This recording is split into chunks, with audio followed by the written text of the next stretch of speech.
Paula, we're here at NBAA, and there's still a lot of talk about 2020, which is just on the horizon. Where's the association right now concerning the 2020 equipage, and how are you finding that it's being received as we get closer to that deadline? Well, we are right in the thick of it, and as you know, there's very few years left for aircraft owners to equip with ADS-B to meet the January 1, 2020 deadline. So we are encouraging those pilots to start now. Don't put it off. Start now with determining what equipment they need for their particular instrument panel. Speak with their local avionics shop, get an installation date scheduled, and get in there and get it done. As most all of your listeners probably know, FAA recently introduced a $500 incentive rebate to owners of single-engine piston aircraft that qualify for the rebate to help them offset the cost of the equipment and the installation as well.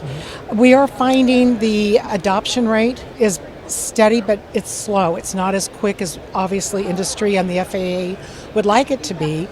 You just do simple math and you figure there's still about 150,000 general aviation aircraft that still need to equip prior to January 1, 2020.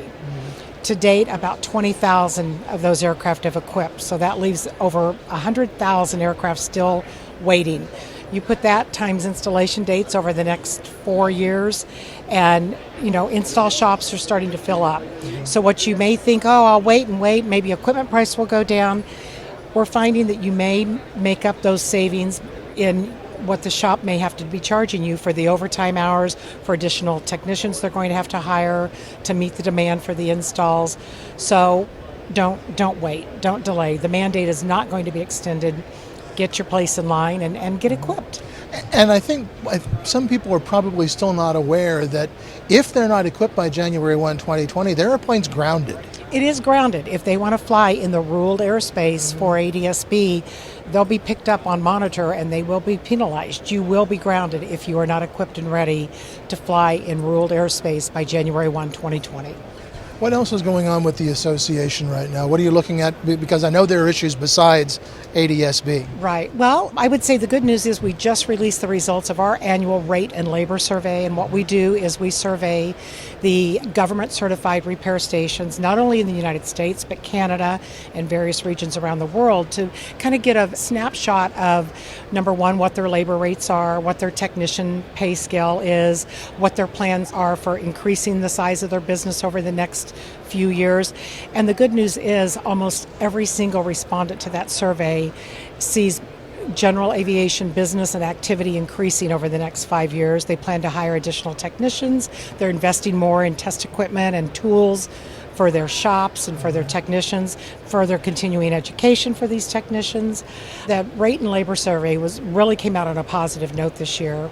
And then, of course, we're planning for our 60th annual International Convention and Trade Show in New Orleans, March 13th to the 16th. We expect nearly 2,000 avionics professionals there in New Orleans, and lots of new product introductions are expected by our avionics manufacturers during that week of the AEA convention. So we are busy at work planning a great 60th anniversary celebration of the organization.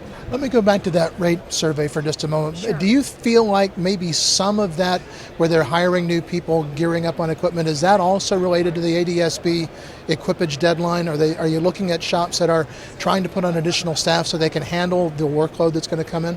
Absolutely. That is what we attribute it to. Basically because of the sheer number of aircraft that still need to be installed and the number of shops that are out there that are certified and have the proper test equipment and tools and training to do those installs, then yes, definitely that's what we're attributing that increase in business projections throughout the next few years is a lot due to ADS-B. Well, Paula, we're certainly looking forward to New Orleans, and we'll get another update from you at that time. Sounds great. Thank you very much. Great. Thank you. All right.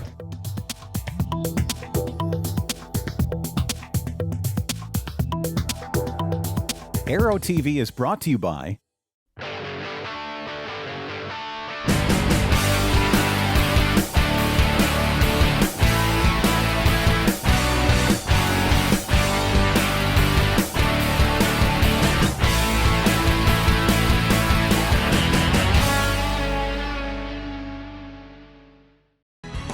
The True Blue Power TC280 AC to DC converter supplies 280 watts of power from the aircraft's 115 VAC input.